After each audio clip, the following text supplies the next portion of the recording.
Hi folks, Chuck here again with another installment of Ask the Author. On my last video, I was asked by Angel Styles, who is an amazing book talker who delves into dark fiction. And if you enjoy dark fiction of any sort, you should definitely go over and check out her content.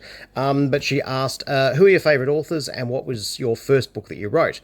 Well, look, the first question is a tough one because there's so many authors that I love, and also so many individual books and short stories that I love, where I might not enjoy everything that author's written, but they have certainly produced stuff that sticks in my mind.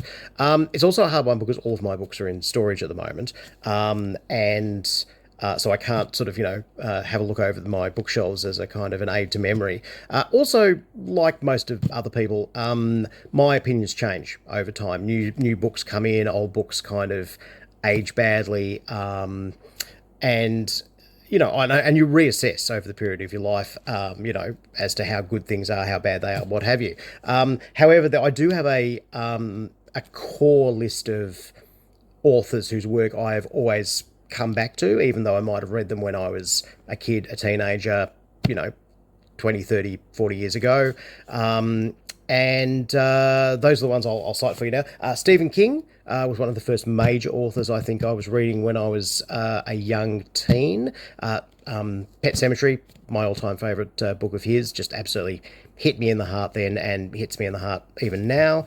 John W. Campbell Jr., sorry, that was a cat leaping over something he shouldn't have, who I quite liked some of his pulpy stuff, though not enough to stick in my mind. But he did produce one work that has remained with me my entire life, which is the novella Who Goes There, which was, of course, the basis for the movie The Thing by John Carpenter, which is my all-time favourite film. And that novella is possibly one of my all-time favourite bits of writing. Who else? H.G. Wells. I was reading H.G. Wells very young indeed. I think about 7 or 8. I was quite a progressive reader. Then I don't know quite what happened to all that promise, but never mind. The Time Machine, again, my all-time favourite of his. Beautiful, beautiful story that, again, like so much of the stuff I read, managed to straddle science fiction and horror. Jack Finney, The Body Snatchers. Still utterly terrifying, and I pick it up every couple of years and reread it, and it's still as brilliant now as it was then. Ira Levin, Stepford Wives. I mean, probably better known for Rosemary's Baby and maybe even The Boys from Brazil, but the Stepford Wives is utterly terrifying. If you haven't read it, if you haven't seen the movies, I suggest you get into it, particularly at the moment where AI is on everyone's mind. It is utterly horrific. Ramsey Campbell. I've never read anything by Ramsey Campbell that I didn't absolutely love. Robert Hood, who I'm proud to say that I later became quite good friends with in person. But again, growing up as a teen who was trying to write, I was reading a lot of his stuff, particularly his ghost and zombie short stories, and they are just utterly, chef's kiss. Who else? Robert R. McCammon did a huge amount of writing, particularly during the 80s. China Mayville, Perdido Street Station, one of the most astounding fantasy slash horror slash science fiction slash whatever novels I've ever read. Martin Livings is an Australian author who I feel that more people should know.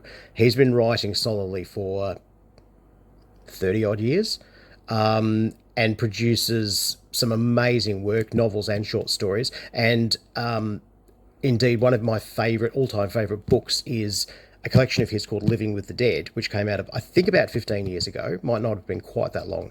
And I loved it so much that at the time I owned a science fiction, fantasy, horror bookshop, and that collection became one of our bestsellers in one particular year because I was pushing it to every single person who came through the door, which is, I guess, what you want from a bookseller. But yeah, if you don't know Martin Livings, I'd run out there and find him straight away.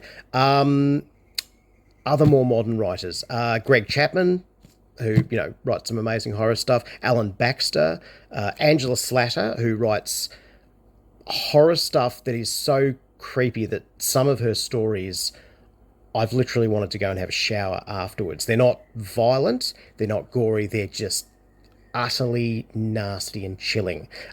She also writes under the name A.G. Slatter a lot of dark fantasy stuff for which she is astoundingly famous. Joanne Anderson,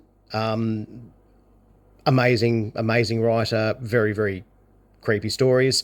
Kirsten McDermott, who is also a fantastic writer, very literary. Karen Warren, Kat Sparks. These are all, people I think they should know. And honestly, I'm starting to name mates now, and that list is very, very long. So I apologise to the people I haven't met there, but these are the ones that kind of really stick in my mind for the stuff they're writing. I could go on at length, but we'd be here forever. Moving on to the second question, what was the first book that I wrote?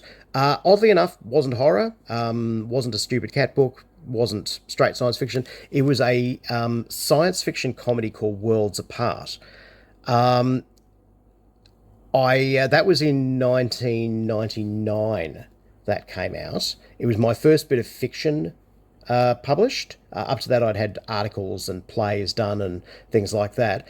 I reread it recently because I was thinking of sort of brushing it up and maybe republishing it because it's well and truly sort of out of copy, out of the publisher's hands.